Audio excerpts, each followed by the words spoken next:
Muchos de los aparatos que potencian nuestra civilización tecnológica dependen de la relación fundamental entre el movimiento y dos propiedades básicas de la materia: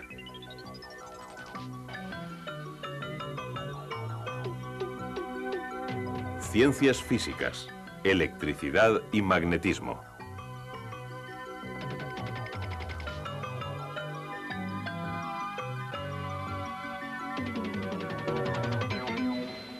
La corriente eléctrica produce luz y calor, pero su utilidad más importante es producir movimiento.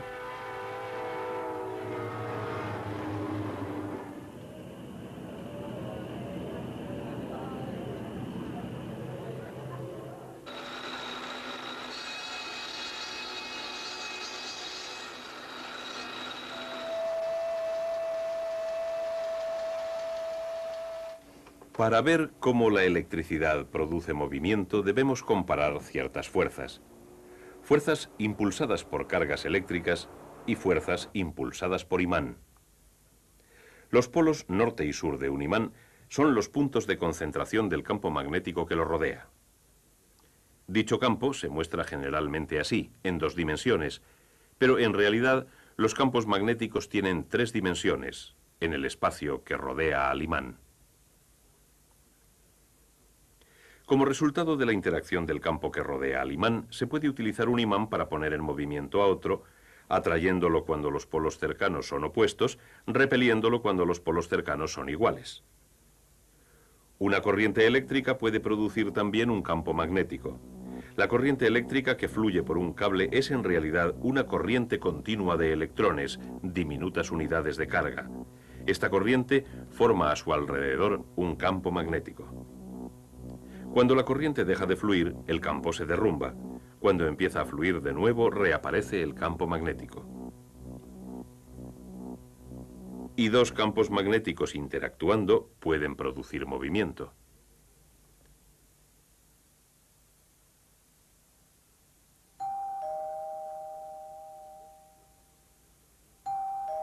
Los campos magnéticos que rodean a los imanes y cables cuando fluyen por ellos corrientes eléctricas se producen de distintas maneras.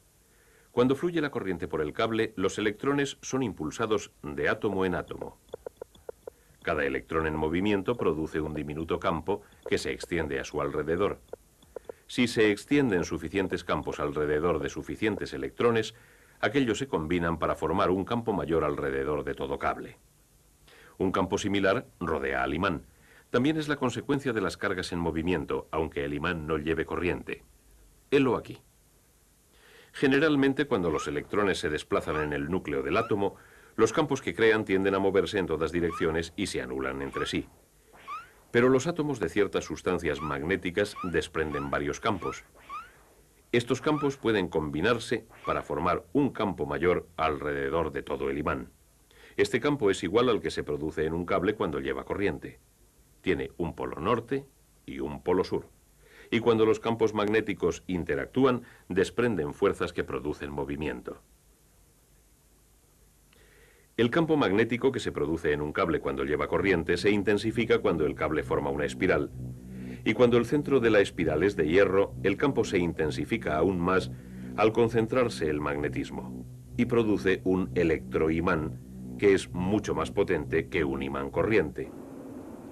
Los electroimanes también son útiles porque se pueden encender y apagar. En los automóviles el motor se pone en marcha con una llave porque al girarla se completa el circuito y envía la corriente por el espiral. Su campo atraviesa el de un imán cercano y este se pone en movimiento cerrando el circuito que impulsa la puesta en marcha. En Japón, un tren experimental se eleva y es impulsado por una serie de electroimanes cuyos polos se repelen con los del tren.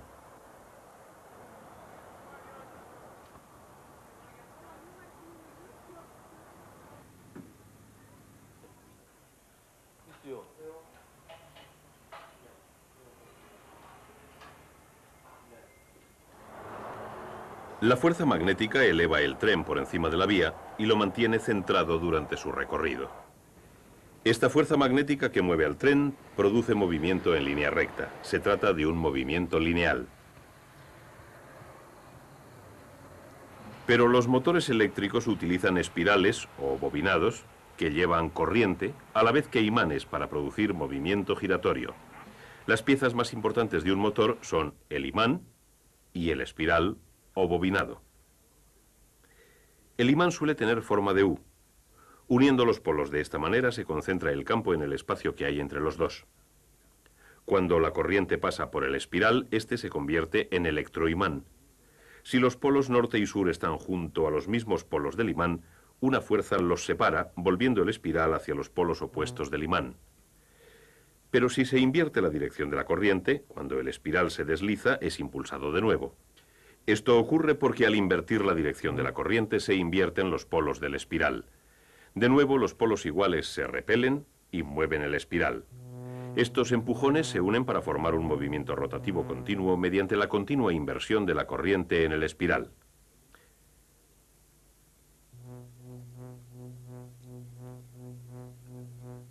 Este tipo de corriente invertida es la que se suministra a las casas. Se llama corriente alterna porque cambia constantemente de dirección, cerrando el ciclo cada 50 segundos.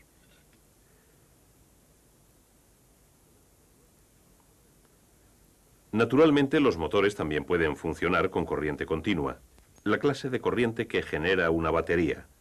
Luego, un aparato invierte la corriente del espiral y el efecto es el mismo.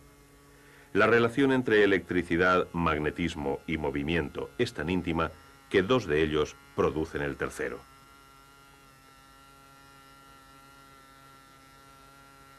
Por ejemplo, la potencia del agua que cae en una presa o la potencia del vapor de una planta eléctrica hacen girar un enorme imán mediante el espiral de un generador. El movimiento del imán produce una fuerza electromagnética en el espiral que hace que la corriente fluya por el cable. O sea, el movimiento y el magnetismo producen electricidad en el generador, mientras que la electricidad y el magnetismo producen el movimiento de un motor. La mayoría de los motores eléctricos dependen de la corriente que producen los generadores, y estos son los responsables de las enormes cantidades de energía eléctrica de que depende nuestro mundo tecnológico. Los generadores que proporcionan la mayoría de nuestras necesidades producen corriente alterna de la siguiente manera. Se montan dos argollas en el eje sobre el que gira el espiral. Las argollas toman contacto con dos escobillas de carbón o de cobre. Estas escobillas conectan las argollas a un circuito externo y cuando el espiral gira en el campo magnético, una mitad se mueve hacia arriba y la otra mitad hacia abajo. Esto produce una corriente de dirección única. Conforme va girando el espiral, la mitad que se movía hacia arriba ahora se mueve hacia abajo y la otra mitad también ha invertido su dirección. Este cambio de dirección invierte la dirección de la corriente y de esta inversión constante surge la corriente alterna.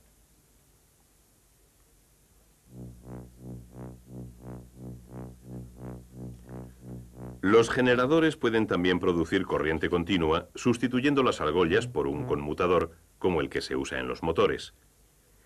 El conmutador y las escobillas invierten la dirección de la corriente justo cuando se está invirtiendo en el espiral.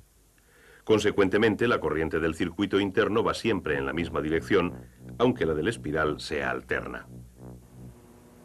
Cuando la corriente eléctrica sale de la planta generadora, suele pasar por un aparato llamado transformador.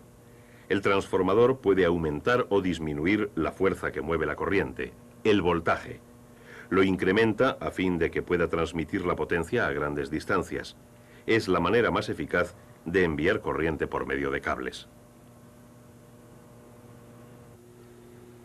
Para uso doméstico o comercial, los transformadores disminuyen el voltaje.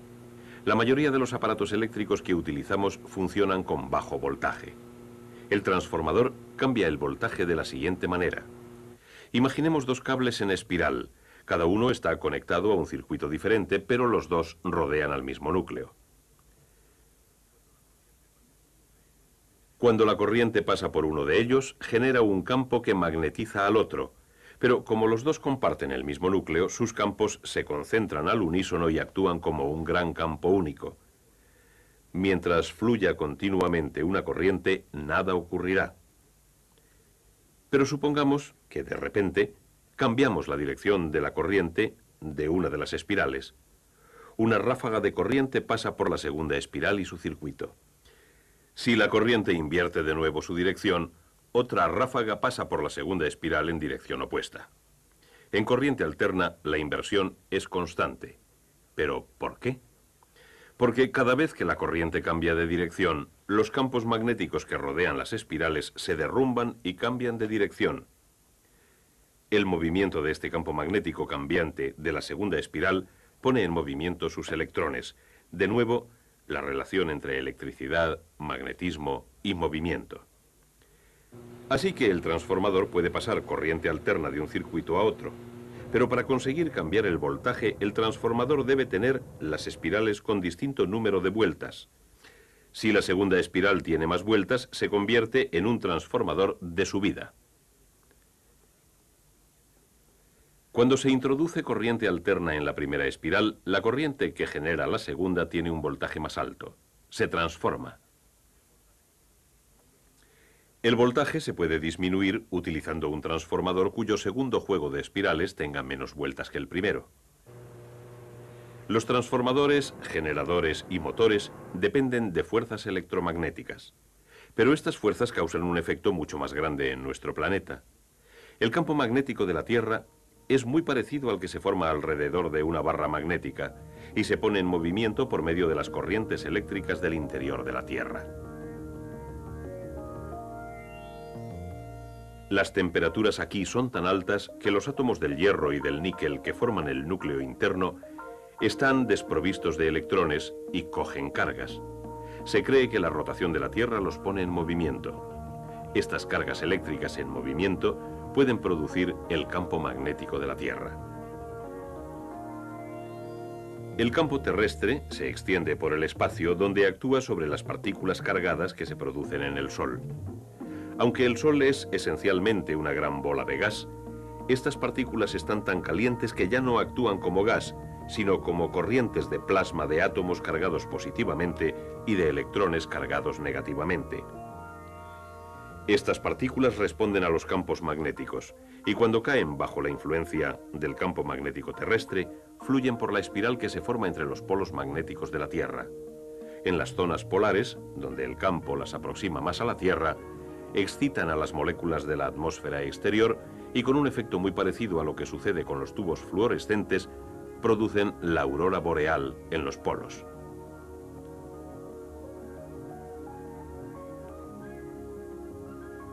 El color blanco verduzco lo producen los átomos del oxígeno, que también pueden crear una luz carmesí cuando el plasma tiene gran cantidad de energía. Los átomos de nitrógeno añaden franjas azules y violeta. La acción del campo magnético sobre el plasma tiene aplicación práctica en la investigación que intenta controlar el enorme calor de la fusión nuclear.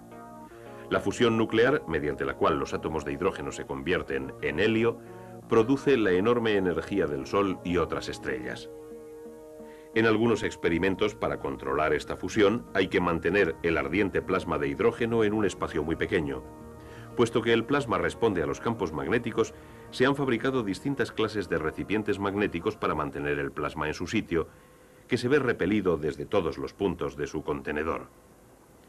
De todos estos experimentos, aprovechando la energía que nos brinda el Sol, pueden surgir otros medios de producir grandes cantidades de electricidad. Y la relación entre electricidad y magnetismo volverá a tener un profundo efecto en nuestra forma de vida.